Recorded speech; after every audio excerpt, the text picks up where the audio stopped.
Bonjour et bienvenue dans l'émission que l'on s'accorde pour une vie de plus en plus élégante. Aujourd'hui, je vais m'adresser aux plus artistes d'entre nous. Nous allons parler de la singularité créative, de réalité vécue, de processus personnel de création, d'intégrité et du diamant qu'est votre personnalité. En d'autres termes, nous allons parler aujourd'hui de la création avec élégance.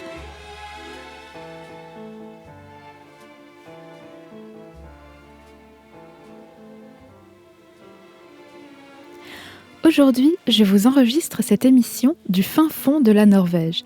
Et oui, nous voyageons beaucoup avec mon mari, comme vous le savez, comme je vous l'ai dit dans la dernière émission, et nous sommes encore donc en camping-car. Cette fois, nous ne sommes pas en train de rouler, comme pendant la dernière émission, mais si vous entendez des petits bruits, c'est parce que mon mari nous prépare le repas de ce soir, et pour cela, il doit aller prendre le matériel dans la grande soute qui se trouve en dessous de la chambre de laquelle je vous enregistre cette émission. Donc, dans l'émission du jour, je vais vous proposer une vision de la création qui, j'espère, vous ouvrira différentes perspectives. Il y a des milliers de façons de créer des choses. Pour être même un peu plus précise, il y a un peu plus de 7 milliards de façons de créer. Oui, il y a au moins autant de façons de créer qu'il y a d'êtres humains sur cette planète. Mais aujourd'hui, nous allons parler de la création sous l'angle de notre état d'esprit et de notre mode de vie, l'élégance. C'est-à-dire que c'est un angle de vue, une perspective, un éventail de perception des choses à travers l'élégance d'esprit. L'art et la créativité regorgent de facettes et de points d'intérêt aussi divers que variés, à savoir le processus personnel de création, la création avec les autres, les représentations de l'art dans l'esprit personnel, les représentations de l'art dans l'esprit collectif, le symbolisme à travers l'art, le symbolisme personnel et collectif, mais aussi à travers les cultures et les époques, la description de l'art, l'histoire de l'art et énormément d'autres facettes. Celle dont nous allons parler aujourd'hui, c'est la facette du processus personnel de création. Par créer quelque chose, je parle de n'importe quelle composition, qu'elle soit musicale, textuelle, sculpturale, florale, photographique, du dessin ou de la peinture aussi, des arts plastiques et tout autre type de composition. En fait, je souhaite que l'on discute du processus créatif parce que c'est quelque chose de très personnel, de très intime. C'est un travail qui demande de se respecter et de se faire confiance. Et c'est un travail, au terme duquel, si terme il y a, on se connaît encore un peu plus. Selon moi, le processus de création est une autoroute vers la connaissance de soi et la confiance en soi. Et ça rejoint parfaitement notre charmante élégance d'esprit, celle que l'on chérit tant. L'équation du jour est donc la suivante. Comment appliquer notre personnalité de la meilleure manière possible à notre processus de création pour faire en sorte que ce même processus de création enrichisse lui-même notre personnalité de façon vertueuse, élégante et sans limite. C'est un peu philosophique tout ça, mais l'art et la création et la philosophie sont deux domaines pour ainsi dire indissociables. Donc tout va bien. Comme il est toujours bon de démarrer par le commencement, revenons aux valeurs principales de l'élégance. J'en parlais dans la toute première émission, mais comme celle-ci est déjà loin, nous allons nous faire une joie de nous les rappeler. Les 7 valeurs fondamentales de l'élégance sont les suivantes. L'engagement, l'adaptation, l'équilibre, l'harmonie, le respect, la discrétion et la distinction. Ces valeurs impliquent bien entendu les autres, puisque l'élégance et le savoir-vivre nous inscrivent dans un contexte relationnel. Mais dans les 4 piliers de l'élégance, que je vais vous rappeler juste après, nous allons nous focaliser aujourd'hui sur un en particulier. Les 4 piliers fondamentaux sont la sociabilité, l'équilibre, le respect d'autrui et le respect de soi. L'équilibre, comme vous l'aurez compris, est à la fois un pilier fondamental et à la fois une valeur. Mais le pilier sur lequel nous allons nous appuyer aujourd'hui est bien le respect de soi.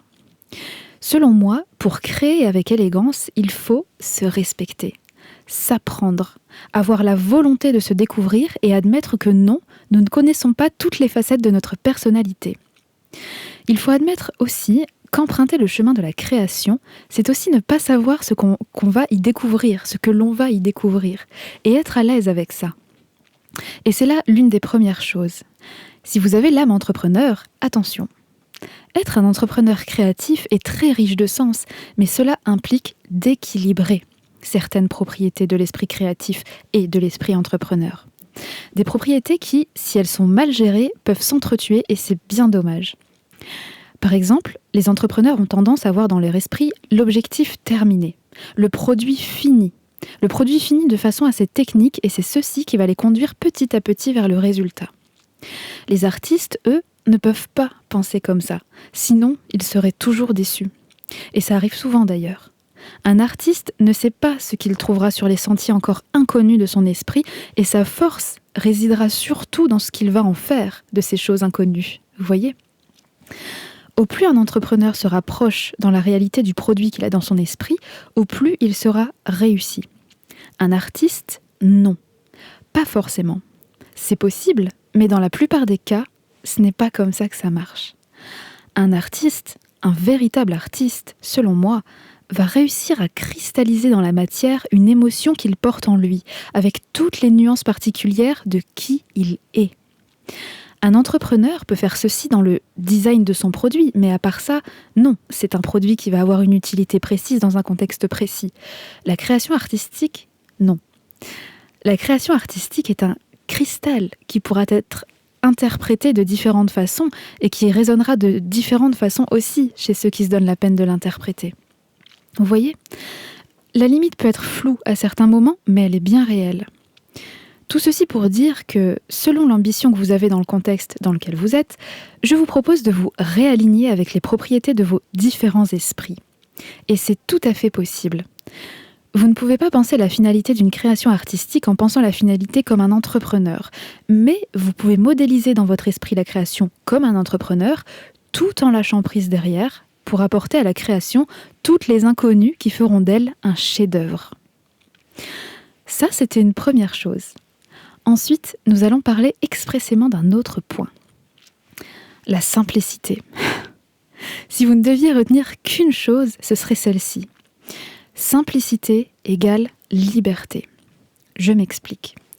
Votre processus de création vous est propre et il va grandir, quoi qu'il en soit, en même temps que votre expérience, et non en même temps que vos connaissances. Si un photographe a un œil nullissime, il va prendre des photos nullissimes, que ce soit avec un appareil jetable ou un Fujifilm GFX 102, par exemple.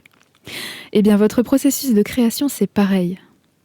Oui, mais le matériel offre beaucoup plus de possibilités, blablabla. Oui, chut, on en parlera après. Là, ce n'est pas la question. Vous devez travailler votre expérience avant de travailler votre matériel, parce que votre processus de création sera plus profond, plus souple, plus flexible et surtout plus solide. Le matériel, ce n'est que de la technique. La technique est une part du résultat final, une part entière et importante, mais elle ne vient qu'en second plan. Le contenu, l'âme de la création est ce qui prime sur tout. Si vous avez un œil affiné, vous ferez autant de sublimes photos avec votre appareil jetable qu'avec votre Canon, qu'avec votre téléphone, qu'avec n'importe quoi. Si vous construisez votre expérience avec votre Canon, vous allez peut-être finir par faire de belles photos, mais le Canon n'est qu'un outil. Et le jour où vous ne l'aurez pas, où il y aura des changements technologiques ou n'importe quoi, eh bien vous êtes à la rue. Et c'est bien dommage. Parce que la quantité d'énergie que vous avez attribuée à la construction de votre expérience basée sur ce matériel, vous auriez pu la mettre à affiner votre œil. C'est un peu du gâchis. Évidemment qu'il y a des nuances, que vous aurez tout de même travaillé votre œil à travers ce matériel, mais ce sera bien moindre que si vous vous étiez concentré sur la composition dans votre esprit que sur les réglages de l'appareil photo. Est-ce que vous comprenez l'énorme subtilité ? Il ne s'agit pas de renier le matériel, puisque de toute façon, il est l'outil de la matérialisation de la création. Mais il s'agit de concentrer son attention sur son esprit plutôt que sur son matériel. Maintenant, le matériel dont nous disposons aujourd'hui est extraordinaire. Il est une véritable extension de l'être humain et offre pléthore de possibilités nouvelles, bien évidemment. Alors, comment ne pas succomber à la tentation de toutes ces nouvelles possibilités de création grâce au matériel ? Eh bien, l'idée, c'est en fait de ne pas résister à la tentation. L'idée, c'est de laisser ce matériel, ces outils, à leur place, c'est-à-dire la place des outils. Des outils doivent vous servir, ils doivent être à votre service. Ce n'est pas l'inverse. Ce n'est pas vous qui devez être à leur service, c'est bien eux qui doivent l'être au vôtre. C'est vous, le cerveau. C'est vous, les émotions. C'est vous qui créez. On en revient tout naturellement à l'intelligence artificielle. Elle doit être à notre service et non l'inverse. Mais le sujet de l'intelligence artificielle est philosophiquement et éthiquement trop vaste pour aujourd'hui. Alors nous allons le reléguer au même rang que tous les autres outils qui nous servent à créer, puisque c'est le propos du jour. Tout simplement, tous les outils et tout le matériel ont deux seules finalités. 1. Ils doivent vous servir à cristalliser, à matérialiser la vision que vous avez à l'esprit, dans la matière, premièrement.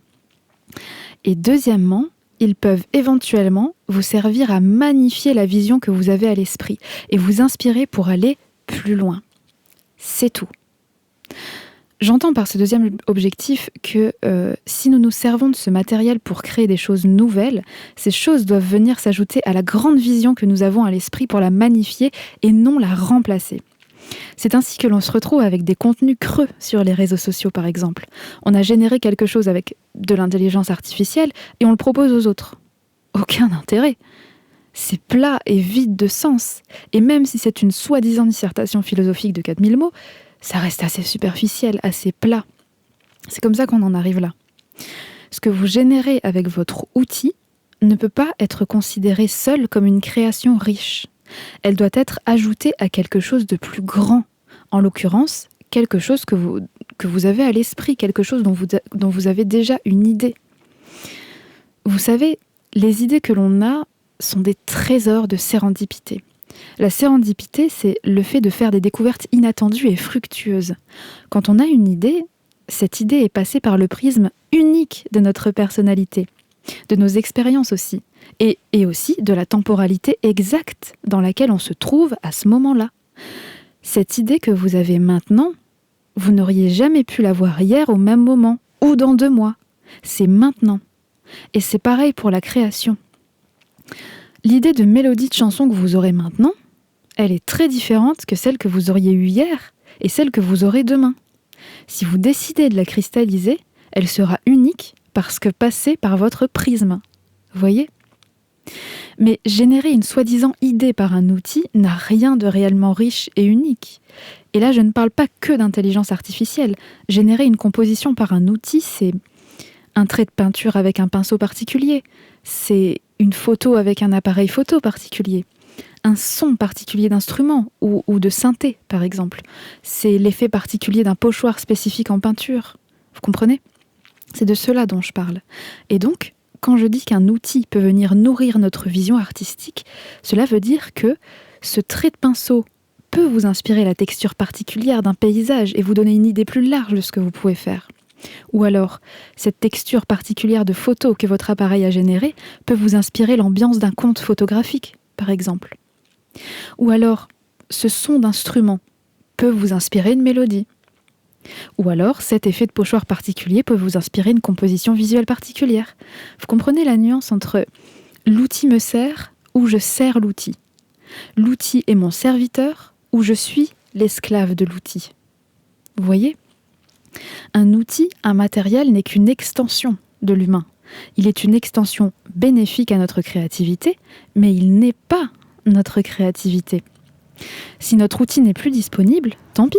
Notre vision est plus grande et on trouvera n'importe quoi d'autre pour concrétiser notre vision. Et vous savez quoi ? Le résultat final en sera peut-être meilleur. On ne sait jamais. Vous comprenez l'idée ? Ceci est très élégant. Parce que vous nourrissez quelque chose que vous ne perdrez jamais. En l'occurrence, vous-même, votre esprit, votre vision. En faisant cela, vous vous respectez. Vous respectez la grandeur de votre esprit ainsi que le prestige de votre intelligence et de votre créativité. Voilà pourquoi je dis que c'est élégant. Je le dis souvent, mais nous devons nous méfier parce que l'être humain est un spécialiste pour créer des outils et en devenir esclave. Alors, maintenant, parlons du fait de travailler sa vision. Oui, mais qu'est-ce que c'est travailler sa vision ? la création dans son esprit, qu'est-ce que c'est ? Eh bien, c'est réussir à visualiser les nuances, la disposition des éléments et les jeux de lumière de la peinture que l'on veut réaliser, par exemple. C'est comprendre par les cellules de son corps les émotions que l'on veut transmettre dans sa musique. En bref, et dans n'importe quelle forme de création, c'est d'être capable de ressentir l'histoire que l'on veut raconter. L'histoire, on la connaît, elle est à l'intérieur de nous, on la ressent. Et un artiste, c'est quelqu'un qui arrive à retranscrire, à cristalliser son univers intérieur, et de la façon la plus fidèle possible à l'extérieur de lui. Et il n'y a que lui qui sera capable d'en juger. Personne n'a à juger cela parce que personne n'est dans son esprit. Ce que les autres en disent, ce que les autres en pensent, comment c'est interprété, et ce que ça vaut sur le marché de l'art, par exemple, tout ça, ce sont des thématiques qui n'ont presque rien à voir. Là, on parle vraiment du processus personnel de création. Vous voyez, il faut réussir à bien scinder les choses pour pouvoir les remettre ensemble ensuite. Ça, c'est élégant.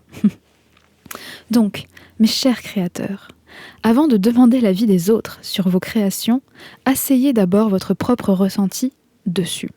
Parce qu'avant toute chose, c'est ça qui compte. Alors, continuons en parlant technique. Maintenant que l'on a compris quelle place doit avoir notre vision par rapport au matériel, il sera de bon ton de remettre la technique à la bonne place qui lui est due. Il y a plusieurs aspects dans la technique et ce sont les suivants. D'abord, la différence entre un créateur et un geek. Et deuxièmement, la pertinence de la technique si vous êtes plutôt créateur.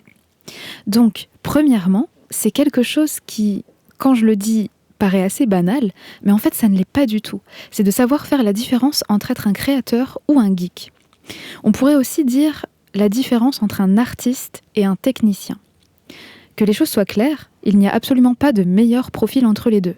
Notre société applaudit et acclame les artistes au détriment des techniciens, et c'est d'ailleurs une honte, mais j'aimerais sincèrement que nous intégrions cela. Les deux profils sont clairement sur un pied d'égalité. Quand je dis qu'il faut savoir faire la différence entre les deux, ce n'est pas pour les autres, c'est pour vous-même. Parfois, vous aimeriez vraiment être un artiste, mais dans le fond, eh bien c'est la technique qui vous intéresse. Vous êtes passionné des outils, de la mécanique des choses, de faire des essais avec les propriétés différentes du matériel que vous utilisez. Dans le fond, le résultat, vous vous en fichez un peu. C'est vraiment l'outil, en fait, qui vous intéresse. Si vous êtes comme ça, c'est parfait. Et il faut le reconnaître.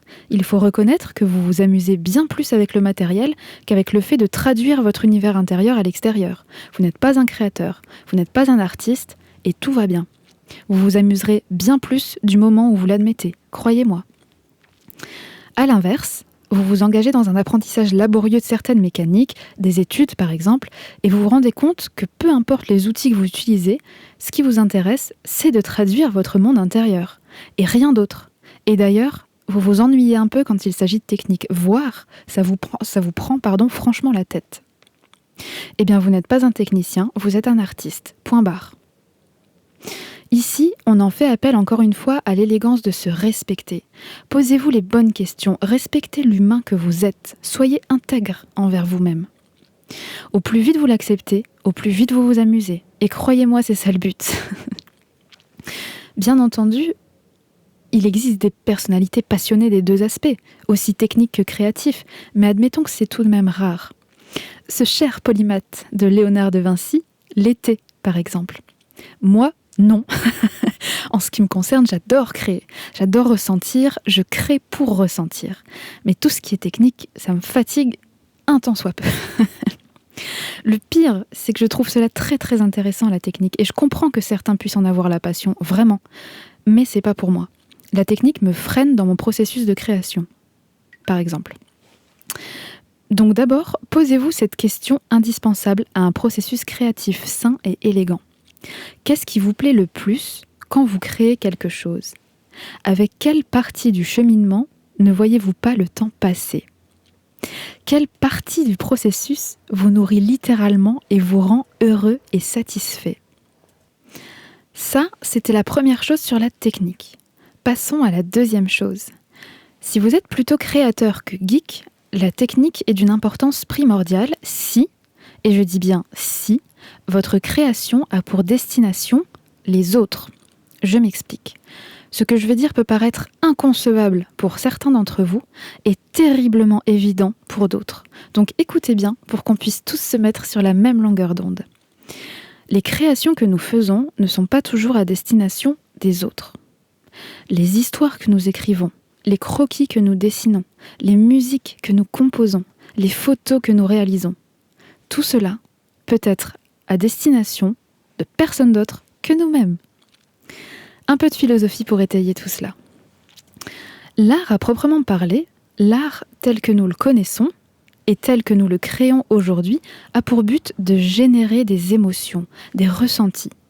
A priori, je ne m'adresse pas à d'anciennes civilisations, ni à des peuples lointains géographiquement, qui créent de l'art dans un but mystique et symbolique, ou dans le but de témoigner de l'histoire.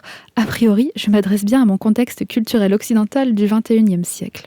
Donc, l'art tel que nous le connaissons aujourd'hui a pour but de générer des ressentis et des émotions. Notre réalité propre n'est composée que de nos propres ressentis. Il y a la réalité objective et la réalité subjective.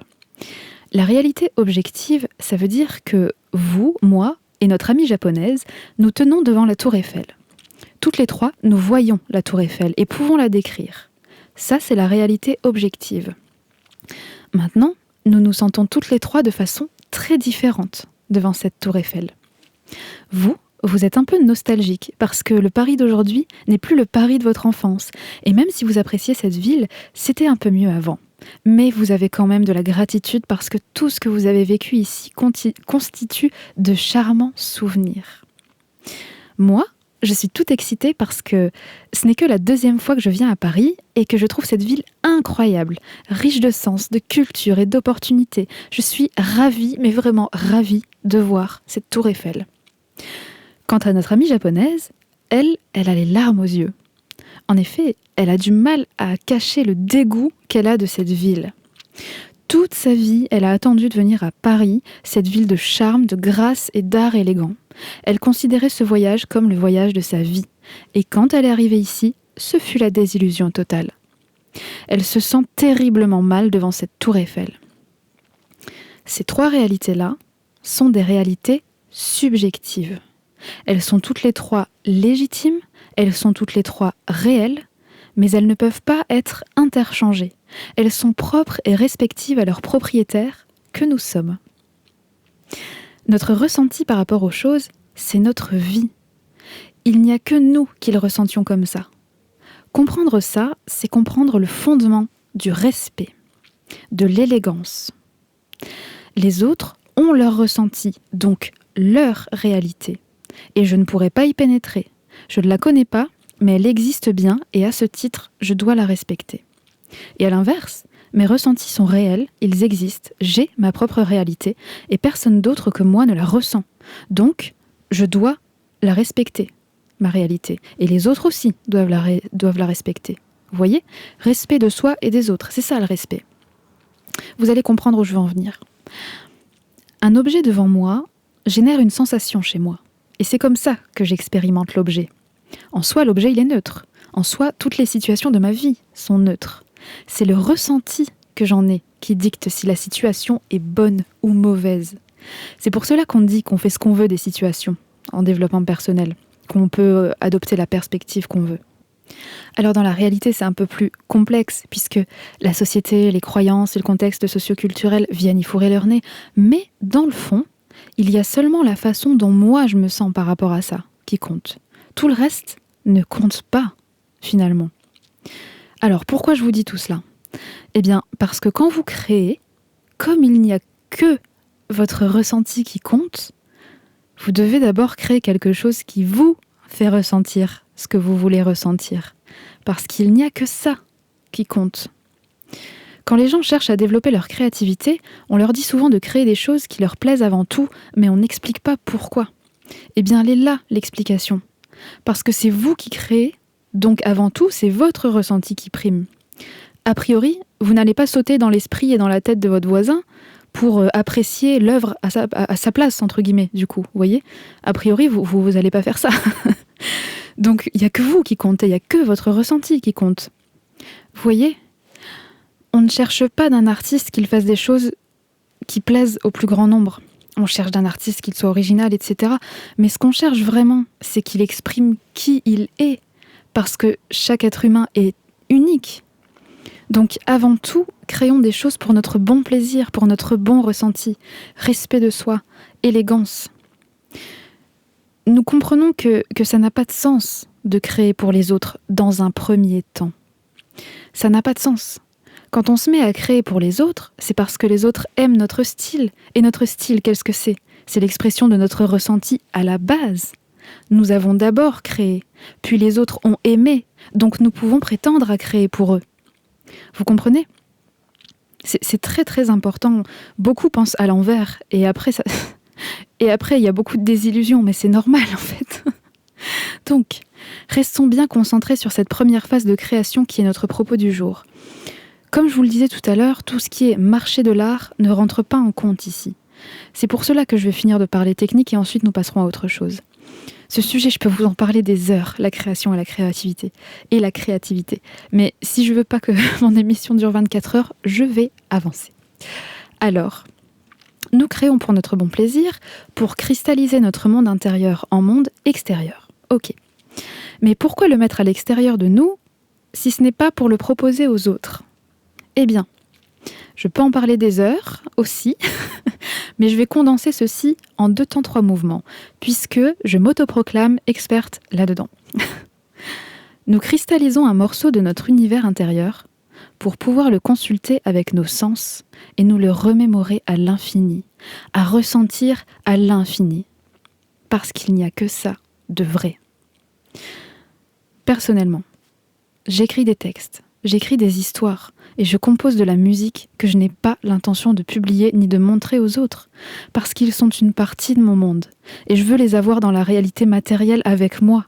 Je veux les consulter quand bon me semble et je veux que ces créations fassent partie de mon environnement ici sur Terre.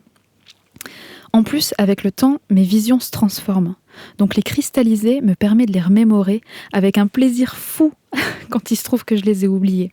Et j'adore ça. C'est moi. C'est mon monde, c'est mon empire personnel. Je veux avoir un petit bout d'eux avec moi dans la matière, comme des souvenirs inversés, vous voyez, des souvenirs de mon esprit dans le monde stable et lent qu'est la réalité matérielle. C'est hautement philosophique, je vous l'accorde. Mais c'est comme ça que je ressens les choses et peut-être que ça peut vous parler, en fait. Et c'est pour ça que les créations n'ont pas vocation à être partagées forcément. Vous voyez ce que je veux dire ? Voilà. Bon, finissons-en avec la technique. Nous avons compris qu'une création personnelle doit avant tout nous faire ressentir à nous-mêmes ce que nous voulions traduire. Nous avons compris aussi que nos créations n'ont pas forcément pour but d'être présentées aux autres, du coup. Maintenant, si nos créations ont pour but d'être présentées aux autres, elles auront besoin de techniques. Si vous êtes créateur et que vous souhaitez présenter votre travail aux autres, soit vous l'apprenez, la technique, soit vous collaborez avec quelqu'un qui sait y faire. Parce que créer et mettre en forme, ce n'est pas le même raisonnement, en fait. Mettre en forme dans le sens, c'est dans le sens rendre intelligible au plus grand nombre que je le dis. Faire appel à la technique, c'est indispensable pour traduire votre création aux autres. La technique est un peu du même acabit que l'élégance relationnelle. Il s'agit d'une interface entre vous et le monde. Par exemple, vous pouvez avoir un petit piano-voix que vous avez enregistré sur votre dictaphone qui fait vibrer toutes les cellules de votre corps. Si vous voulez en faire une chanson, vous aurez besoin non seulement de bon matériel d'enregistrement, mais aussi de quelqu'un qui sait s'en servir et aussi éventuellement d'un arrangeur, par exemple. Si cette chanson a vocation de ne pas être seulement un piano-voix, mais une chanson composée et arrangée à part entière. Vous aurez sûrement besoin de techniques musicales et matérielles, en fait, pour en faire quelque chose de présentable au monde. Vous voyez ? Autre exemple.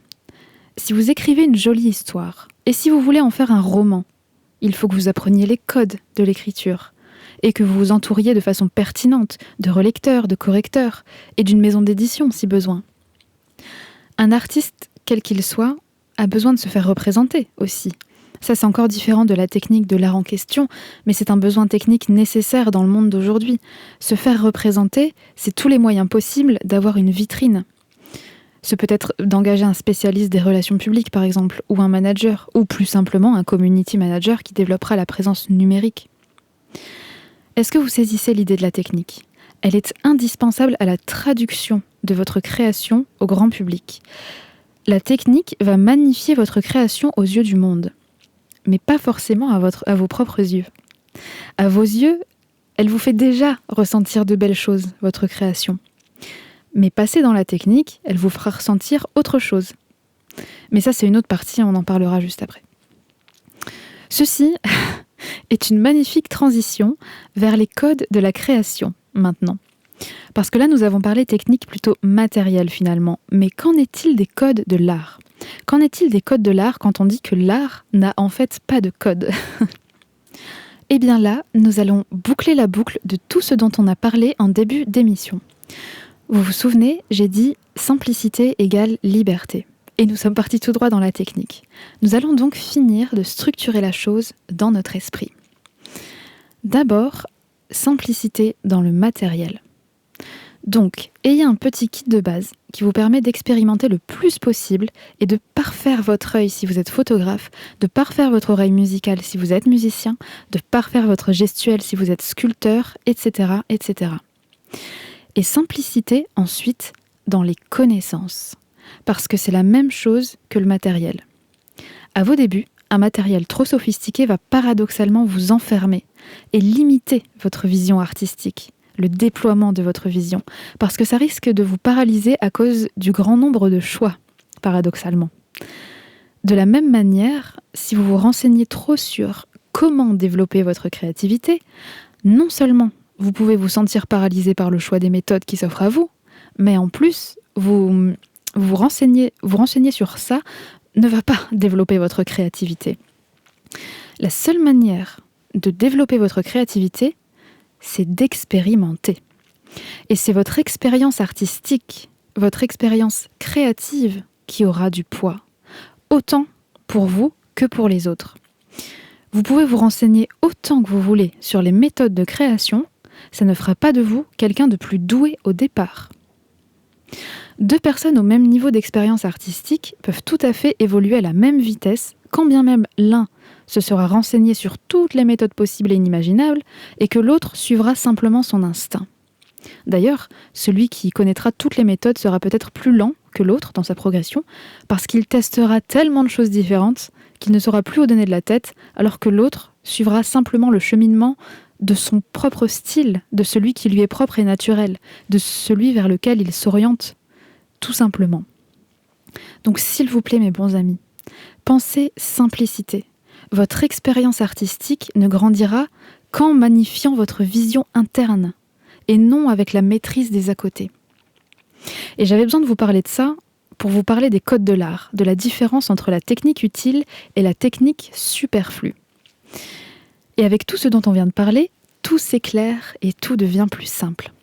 La technique dont vous avez besoin, c'est celle qui va libérer votre création. C'est celle à laquelle vous n'aurez plus besoin de penser pour traduire votre vision dans la matière. C'est la technique de la sculpture, c'est le solfège, c'est les techniques de dessin, de perspective, de jeu d'ombre et de lumière. C'est en effet le réglage de votre appareil photo auquel vous ne pensez plus et que vous faites automatiquement pour avoir ce résultat que vous avez imaginé. C'est le geste, le coup de crayon qui va traduire vos pensées en un clin d'œil. C'est la jolie syntaxe des phrases qui jaillit toute seule quand l'idée sort de votre tête et de votre cœur. La technique superflue, en revanche, ce n'est pas la technique libératrice, c'est la technique qui vous permet d'aller plus loin. Elle n'est absolument pas nécessaire à délivrer l'idée de votre esprit, mais elle peut l'emmener plus loin. Voilà la différence. Et la meilleure manière de progresser est d'expérimenter à tout prix et d'ensuite venir agrémenter avec parcimonie notre expérience créative avec des outils supplémentaires. Avec parcimonie ne signifie pas une quantité. Avec parcimonie, ici, signifie que vous pouvez agrémenter votre expérimentation créative avec autant de choses et autant d'outils que vous voulez, du moment que la technique ne remplace jamais la vision dans l'esprit que vous avez. Comme je disais tout à l'heure, toute cette technique superflue, alors superflu n'est peut-être pas le mot adapté parce que superflu c'est quand même assez péjoratif, mais je devrais plutôt dire facultative. Toute cette technique facultative, elle doit, comme je le disais tout à l'heure, en fait, venir s'ajouter à quelque chose de plus grand. Ça doit venir servir votre esprit. C'est dans ce sens-là que je le dis. Voilà. Alors, jusqu'ici, nous avons bouclé plusieurs boucles et c'est terriblement satisfaisant. Nous avons compris que la seule chose qui fera avancer notre créativité, c'est la pratique et le temps. C'est la richesse de la vision que l'on a dans notre esprit. Nous avons compris que nous n'avons pas besoin, surtout pas, de matériel sophistiqué pour parfaire notre esprit, mais que nous avons besoin de ressentir.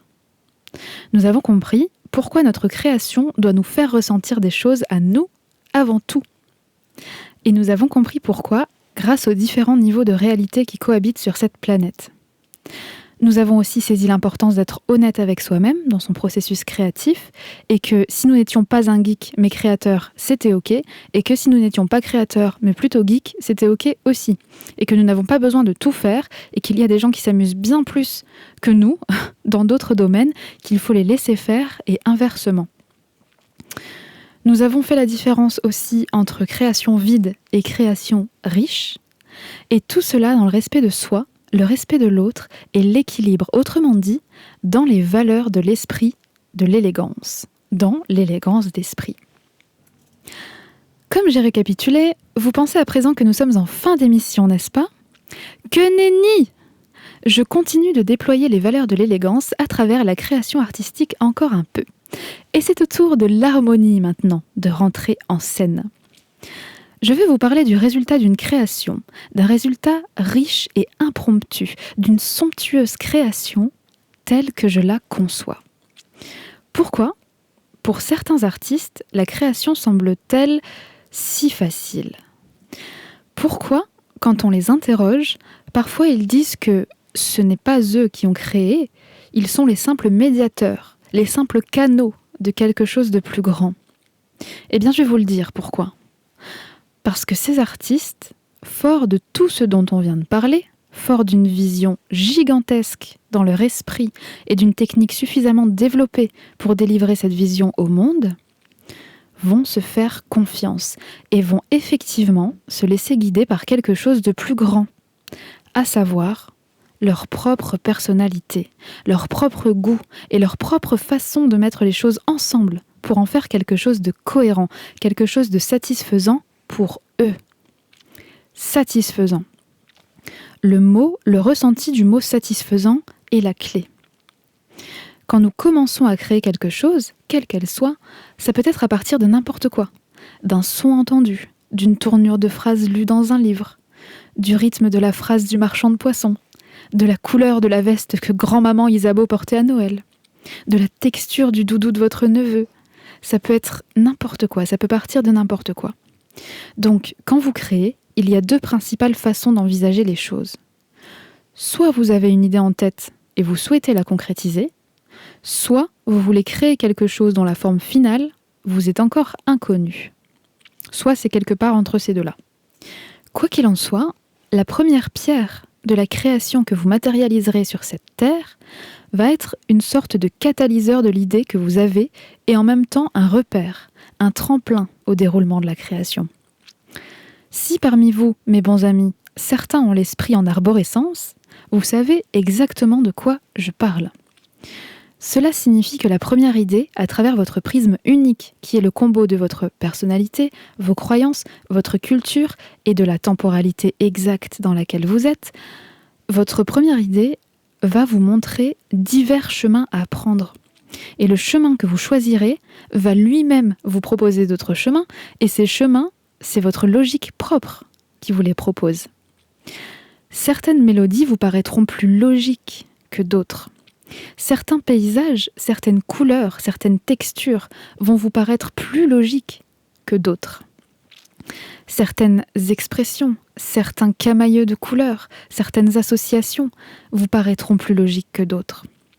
Et en suivant ce chemin logique que votre esprit vous propose, eh bien vous créez une œuvre. Imaginez votre prisme, donc le combo personnalité, croyance, culture et temporalité, sous la forme d'un diamant. Imaginez votre idée première comme une petite bille de lumière que vous insérez dans ce diamant. D'un coup, votre diamant s'illumine de 1000 facettes et projette 1000 rayons différents. Eh bien, vous n'avez qu'à choisir un de ces rayons, le suivre, le poser dans la matière, donc en écrivant, en composant, en dessinant, etc. Puis, cet unique rayon, vous le repassez dans votre diamant. Et ce diamant régénère encore 1000 rayons. Donc vous réitérez le processus, vous suivez un des rayons que vous écrivez, dessinez, chantez ou que sais-je, et ainsi de suite. Et c'est ainsi que vous vous retrouvez avec une création qui a du sens pour vous, qui est riche de sens et qui est harmonieuse. L'harmonie. Nous pourrions aussi parler du fait de revenir sur son travail, de le peaufiner, du fait qu'il ne soit jamais totalement fini, etc. Mais vraiment, ce n'est plus 24 heures qu'elle va durer mon émission, c'est 24 ans. Donc, on va pas parler de ça aujourd'hui non plus. Mais je voulais vous expliquer le processus logique, entre guillemets, de la création, et je voulais vous parler du fait du ressenti de chacun, donc de la logique propre de chacun à créer quelque chose. Toute création est valable et riche si vous ressentez quelque chose de réel envers elle. Le reste, c'est du vide et de l'inutile.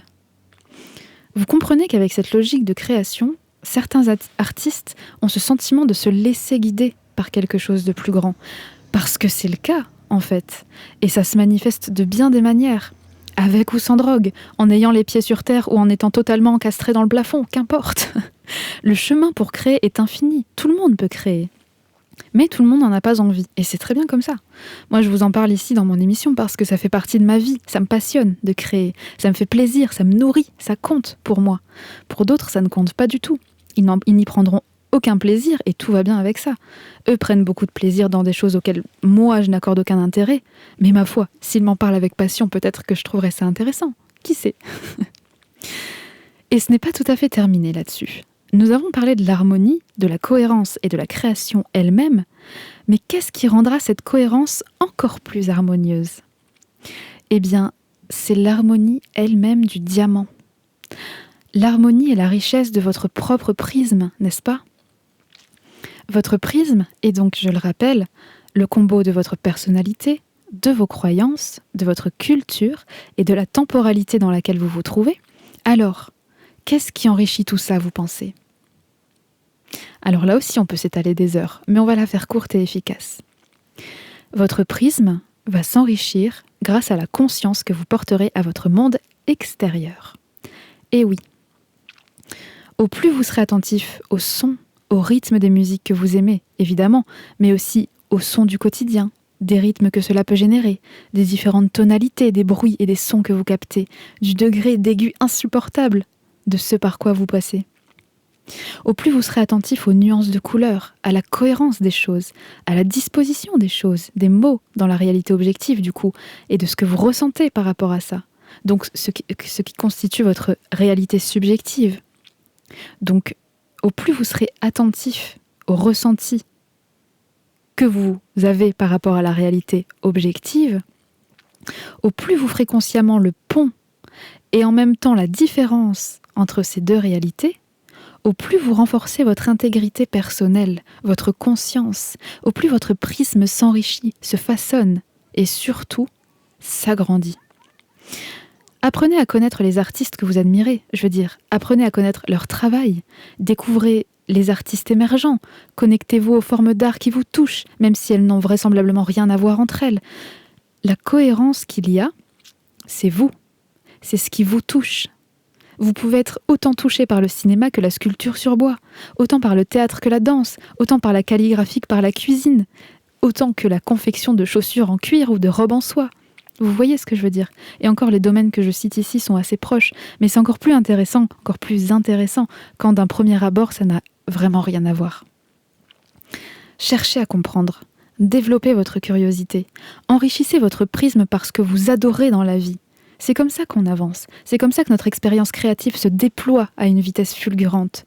Ce n'est pas en apprenant à maîtriser la priorité ouverture sur un appareil photo, même si c'est important. Vous comprenez?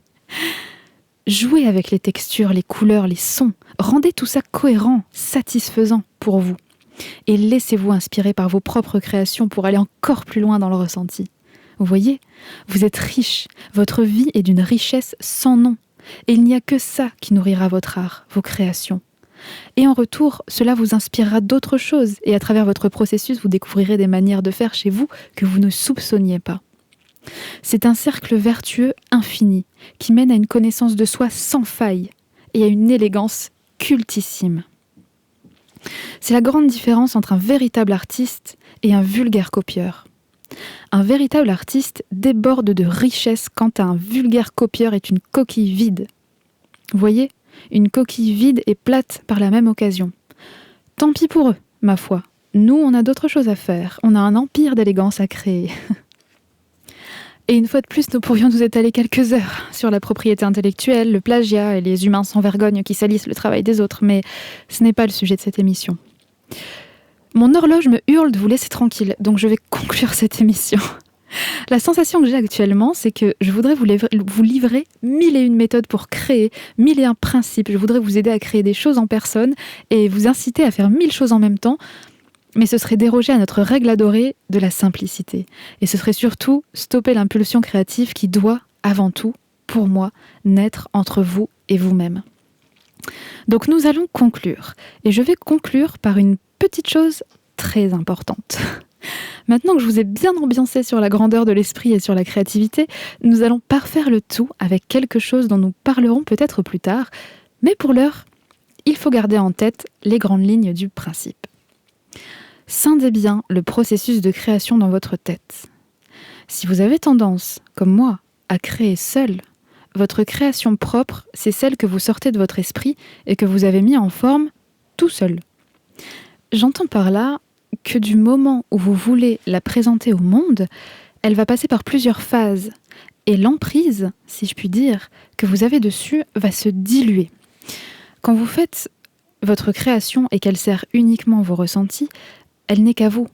Si vous la faites lire, écouter, regarder à quelqu'un d'autre juste par souci de partage, juste comme ça, de façon intime, elle reste à vous. Quand vous commencez à inclure la technique par une tierce personne ou un avis extérieur, dans le souci de modifier cette création, le résultat devient une co-création. La personne à la technique, par exemple, a traduit, interprété votre création en quelque chose d'autre. C'est une autre création. Donc là, vous vous retrouvez avec deux créations différentes. Oui, à la base, c'est vous qui créez, mais la personne qui intervient pour transformer votre création co-crée avec vous, et le résultat est tout autre. Donc on a bien deux créations différentes. Et quand vous présenterez ce résultat final à un public très large, chaque personne va se l'approprier. Parce que, ne l'oublions pas, c'est ça l'unique but de partager ses créations avec les autres, c'est que les autres puissent s'y identifier, puissent l'interpréter, puissent ressentir des choses dans leur propre réalité grâce à cette création. Donc, à partir de là, on peut parler de maintes et maintes créations différentes. Mais le message principal ici, c'est surtout qu'il faut bien scinder les étapes dans son esprit, bien intégrer que du moment qu'il y a une tierce personne qui intervient dans la création, une copie se crée. Et cette copie devient une co-création. Cette version 2 n'annule et ne remplace pas du tout la version 1. La version 1 existe et elle est à vous, et elle vous fait ressentir des choses particulières. Personnellement, je ne considère pas la version 2 comme une version améliorée, mais une version co-créée, présentable à un public plus large. La première version, elle reste là. Elle est dans ma tête, elle est dans mon cœur, dans mon ordinateur aussi. Mais la deuxième est là aussi, et elle a sa place. Cette différence est très importante pour plusieurs choses. Déjà, pour lâcher prise sur ses créations. On ne peut pas présenter une création au monde et rager parce que d'autres se la sont appropriées. Là, je ne parle pas de plagiat, je ne parle pas de ça, mais je parle des gens qui illustrent des vidéos avec vos musiques, par exemple, ou des gens qui republient vos peintures ou dessins, ou qui font de vos sculptures des mèmes, par exemple, dans la limite du raisonnable, bien entendu. Encore une fois, on ne parle pas de plagiat. Si vous êtes jaloux de vos créations, vous ne les rendez pas publiques, vous les gardez pour vous, point barre. Vous voyez ? Donc, lâchons prise là-dessus et prenons nos responsabilités surtout. Et ensuite, encore plus important, reconnaître la juste place de vos collaborateurs. Un artiste célèbre ne fait rien tout seul, ne l'oublions pas. Les gens qui travaillent avec co-créent avec lui. Si on parle de musique, ça va de l'arrangeur jusqu'à l'agent de sécurité qui veille au bon déroulement de sa prestation scénique. Oui, ces gens co-créent à des degrés différents, évidemment, mais ils coqueraient quand même, tous. Gardez ça en tête pour reconnaître la place juste de l'autre. Vous voyez ? Alors, mes bons amis, intégrer tout ceci nous rend très élégants, mais surtout très à l'aise avec nous-mêmes. Et c'est cela que l'on recherche. Revenons un instant sur notre équation. Comment appliquer notre personnalité de la meilleure manière possible à notre processus de création pour faire en sorte que ce même processus de création enrichisse lui-même notre personnalité de façon vertueuse, élégante et sans limite ? Cette équation n'est pas résolue. Elle est complètement transcendée et dépassée, pour ne pas dire explosée, par la puissance du propos du jour. Non ? Je suis tout en joie d'avoir réalisé cette émission avec vous aujourd'hui. Ce sujet me passionne autant qu'il me fascine et peut-être ferons-nous en sorte d'avoir l'occasion d'en reparler encore. Je vous remercie chaleureusement pour votre écoute et vous retrouve la semaine prochaine pour une nouvelle émission. À bientôt!